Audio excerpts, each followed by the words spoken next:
In a forum on federal agents' use of force in the president's immigration crackdown, Democratic lawmakers heard from Americans directly impacted. That included the brothers of Renee Good, shot and killed in Minneapolis last month. Marimar Martinez, shot 5 times by Border Patrol agents in Chicago last fall, and Alia Rahman, dragged from her car by agents in January in Minneapolis. ICE agents said they'd instructed Rahman to move her car. The administration has claimed that Good and Martinez threatened agents with their cars. Charges against Martinez were later dropped. Here's just some of what they shared. The completely surreal scenes taking place on the streets of Minneapolis are beyond explanation. This is not just a bad day or a rough week or isolated incidents. These encounters with federal agents are changing the community and changing many lives, including ours, forever. I struggle with the memories of the day, the initial swerving into me by Agent Exum, the shots ringing out, and the burning sensation as the bullets ripped through my skin and body. I had 7 bullet holes in my body. I remember the agents rushing the nurses to finish up so they could take me with them. I still felt dizzy. I was not able to fully process what had happened to me. Then the glass of the passenger side window flew across my face. I yelled, "I'm disabled," at the hands grabbing at me, and an agent said, "Too late." No DHS officials appeared at today's forum. For more on all of this, I'm joined now by Janet Napolitano. She served as Homeland Security Secretary under President Obama. She's also served as Arizona's governor and as Attorney General. Secretary Napolitano, welcome back to the NewsHour. Thank you for joining us. Thank you. Can I just ask you to respond to some of the sound we heard there from that forum today of people testifying about the use of force they or their families experience, and also the videos I'm sure you've seen of federal agents breaking windows, pointing guns at civilians, dragging people from cars. You ran DHS. Is this what an immigration enforcement operation is supposed to look like? No, it is not. And what we've seen in Minneapolis and in other cities where the so-called surge has occurred is increasingly aggressive behavior by federal agents. Look, immigration is a tough topic. I know I've dealt with it for decades, but it is no excuse for the excessive use of force against the citizenry of the United States. You will recall under President Obama when he was dubbed by immigration rights advocates as the deporter-in-chief, right? He logged more than 3 million deportations across both his administrations under ICE. So what was being done differently then compared to what we're seeing now?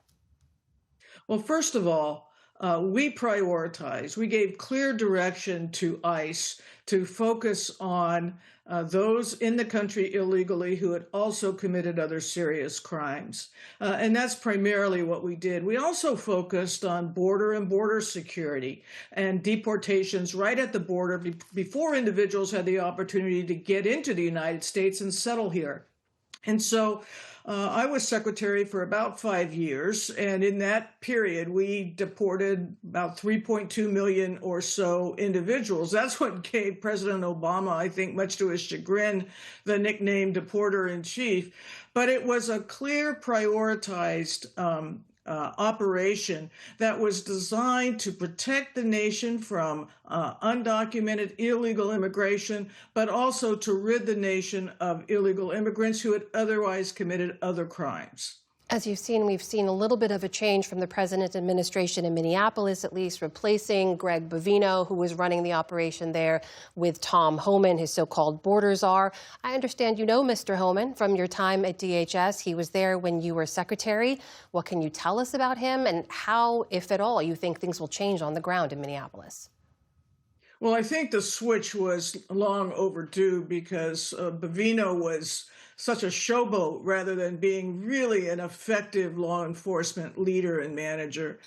Tom Homan is a career public servant. He's very conservative on immigration, don't get me wrong.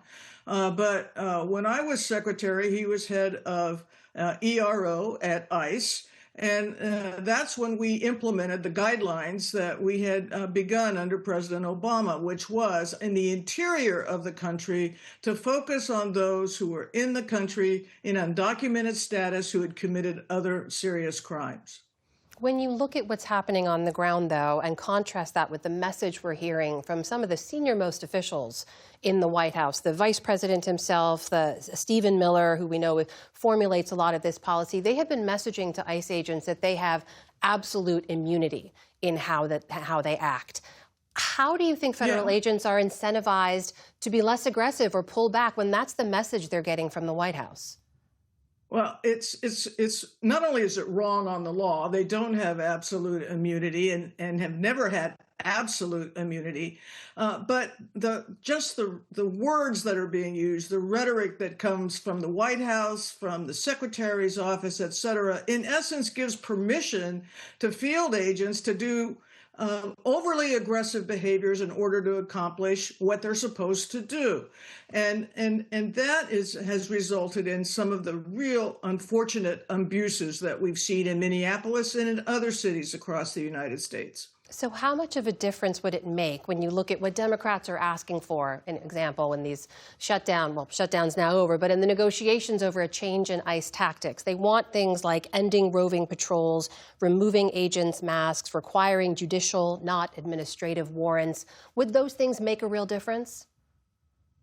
Well, roving patrols are a function of the quota that has been issued by the White House for 3,000 arrests per day, which is a great increase from any prior administration. And they simply can't find enough of those people. So they're just running around looking. And that has caused all kinds of abuse and the kinds of things that we've seen in Minneapolis and elsewhere.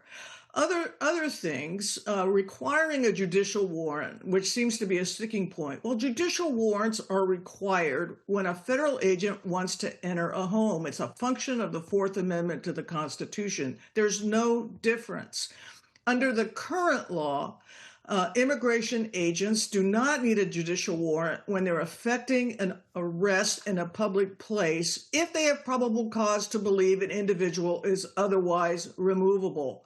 So if that's where they end up, that's what the law currently requires. And what we've seen, where we've seen the law broken, is in agents going into houses, not with judicial warrants, which is a fundamental of the Fourth Amendment, but with simple administrative warrants. You have mentioned in previous interviews that you don't know the current DHS Secretary, Kristi Noem. You haven't spoken to her. You did say in one interview she's clearly out of her depth. But if you could advise her at this moment about what you think should happen next to avoid more loss of life or further aggressive use of force, what would you say? Well, first, I would say that she needs to watch what she says and how she says it. She is the leader of the Department of Homeland Security. She shouldn't rush to judgment and immediately say a victim is a domestic terrorist or an insurrectionist or an anarchist. When we can see the videos for ourselves, the American people can see the videos for themselves. But in essence, it's giving permission to those agents who are out there, who are acting overly aggressively, not using law enforcement best practices, to continue that kind of behavior. The second thing I would recommend to her is to make sure that investigations of these excess of force cases are done independently, openly, transparently, and in cooperation and coordination with state attorneys general and local police. That is the only way that the department will reestablish the credibility of these investigations, since there was such a rush to judgment at the outset.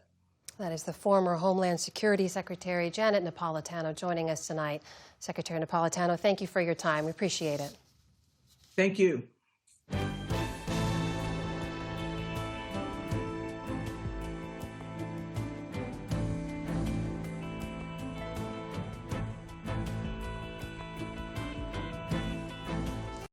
Support journalism you trust. Support PBS News.